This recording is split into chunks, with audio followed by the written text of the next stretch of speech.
if you could, a little bit about the creation of Symphony in C, because you were there in Paris when it was being done. Was the original version set on the French dancers somewhat different? The original version was done completely on the French dancers, except for Tumanova, who was scheduled to stay on after George and I left. And he did the second movement for her.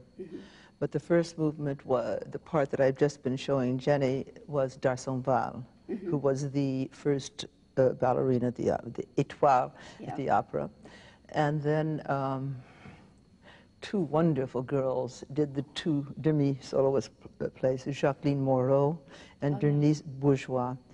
George especially liked Moreau because she moved very quickly, and she had this marvelous pas de grace, and you know, she was like, she didn't touch the floor, and he really very much, she also danced in Baiser de la Fée, one of the soloists, the big solo, not the bride or the fairy, but another solo. Anyway, second movement was Tumanova. Third movement was, I think, Bardin, because Bardin was like, could dance like a man. She had a jump that was unbelievable. I'm talking only of the girls because those are the ones I remember. Then, of course, for that glorious fourth movement finale, everyone was on stage for the da-da-da-da-da-da-da-da-da. But it was done with Léonore Fini, scenery and costumes. And she did each movement in a different color. You see, when we got back to America and George wanted to put it on, we didn't have that many dancers. So we had to have people who did the first movement, did the third movement. Right, oh, I know, yes. So we all wore white costumes, because so then one of us could come back in, you know, oh, I was never in a white costume in the third movement. And of course, the finale didn't have, I don't know, 84 people or whatever it was. We had as many as we had, 40-something to put on the stage. So it was a succès, as they say, succès fou. And it was very interesting, because Balanchine had been vilified in the French press. Les Arts, Spectateur wrote huge articles against him, because he had come in and Liffard had been there. Then Liffard had had problems. We won't go into that. And they invited George to come. And by this time, George and I were married, and Tumanova had been scheduled already to go. And so George asked if I could come. So I did. And he did Serenade. He had to go, the corps de ballet at the Paris Opera at that time had many older dancers who were not capable of dancing Serenade.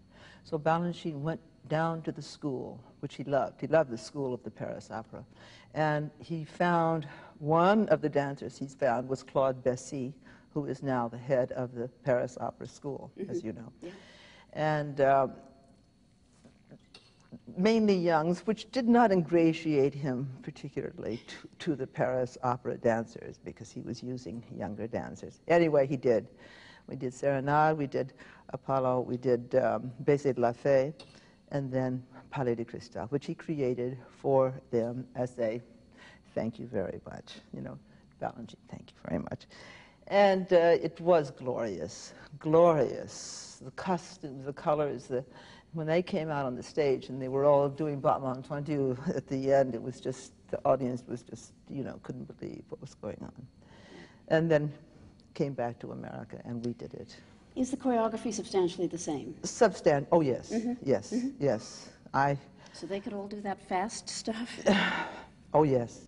So all of these steps were chassé en point. It's all part of your classical idiom, and this is what they did. And I don't think D'Arsonval did, for instance, those turns. He did that for me, especially. I don't think she did that. But in general, the first step is very D'Arsonval, very Paris Opera. Dee-da-da, da-dee-da-da, you know. Yeah. And she probably did it in a little different way than I was showing Jenny. But she had great charm, and she was lovely in it. But then when we came back, and he did it, and of course Tanny did the second movement, and she was glorious. And I think it was Gisela Cacciolanza who was supposed to be in the third movement, and then she tore her Achilles tendon during rehearsal, and I've forgotten who took her place. So beautiful. Third movement is very beautiful. The steps are that big. I remember Jacques d'Amboise, as a matter of fact, in that as the boy, flying across the stage, staying in the air. And then we got to the fourth movement, and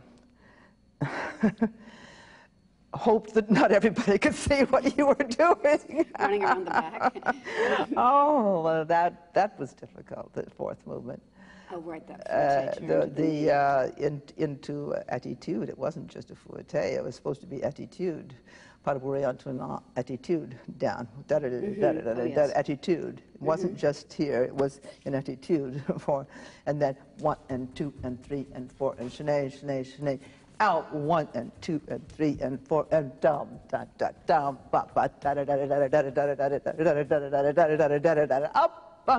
On chaque 6, à la seconde, 1 pirouette here, out in, still staying on point to the knee. That's the one I was referring to. I said fouetté to the last now, one. I have to say, we all didn't always make that last 1 pirouette out to the knee. I kept hoping nobody's looking at me now, because, oh, that was, but it was wonderful. It was, you know, when you got to this, wonderful, and then typical Balanchine-esque movements. And you think that he was concentrating on those oppositions and those arms and head positions with Paris opera style? Oh, yes. Yes. That's what the ballet is about. But what's interesting, the main part of the Paris opera style was the first movement and the last movement. Not so much the adagio. Although there is a big port de bras. There is, da, da, da, you know, when they come for, and then the arms, the men come here, and she's going out. Now, did this come from the Paris? I don't know. But it's so beautiful. Like later in Nutcracker, da da da da da da da da da. 2 pirouettes, Arabesque. Da da. Again, there's my hip bone. Da da da. 2 pirouettes. Say about the hip bone, the relationship. Well, this is what you hit over here. Yes. You hit the hip bone, and then off it goes. You see how it lengthens? If you look in the mirror, it lengthens your arm. Can you face the camera, Maria, and show And them? you're taking up the music. Da da da da da da da da da da. 2 pirouettes into Arabesque. Da, da, da. And in the meantime, André would be going the other way with that arm, you know? So it was like a flower. Balanchine was always talking about the growing of flowers. They were nurtured, and I would be doing this, and he would be doing this. Now, falling off point. From Arabesque, I didn't come off point to go, because that takes time. We would always do Arabesque, go, you know? So my hip was ready to go. It was already going. If you have to stop to take here, then I can't be gone, because I've had to come off on my foot. I think it's also interesting, as you demonstrated the hip forward, falling off the hip. We usually associate that with slower movements, I think. Yeah. This is kind of on the way to something else, but still a tremendous sort of hip dislocation that he seemed to like. What he would do would be this. Yeah. See, always this is up, this, you know. But anyway, the développé front, more or less, and falling through the body looked fabulous. And one often sees it quite upright. Yeah. Oh, you mean this? Yes. Da, yeah. I always thought of this, as I said to Jenny. That, you know, you can't get your leg that high, frankly. You start, the leg starts up, and then you're falling this way. Da-da. Body. The important part of that step is this. This. Yeah. See? Otherwise, if it were done, I suppose, a la 300 years ago, it would be da, da, da. You see, and that's the difference. makes a big difference. Yeah.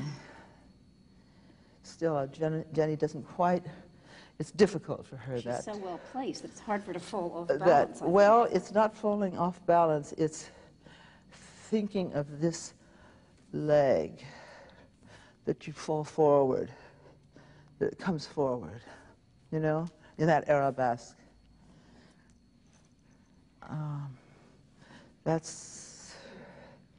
It's a little difficult because you have to think about it. And I remember he said, you must, as if you're falling forward, and it's almost like you have to catch yourself. Forward, now, backwards, you know, forward. But that's different. But what's wonderful about it is when you do the whole periphery of the room with that step. I always felt as if I went way out and just got past center just in time to do the hops on point. Now, your variation here is full of arabesques. That might be sort of a leitmotif. What did he have to say about the arabesque? Well, mainly what I've been telling Jenny about how do you approach the arabesque. Your hips have to be absolutely in the right place. And when he would teach it at the beginning, you go from the back. My hips are more or less like this. As that leg goes up, that hip opens. Right. And I know that George was criticized by, oh, you know. But he started as he probably had learned, and then slowly the hip opens. But slowly, it doesn't start like that when the foot is just here. So slowly it opens. But that's why, if you're thinking right and your hips are in the place, you're not going to kick. Yeah. You see.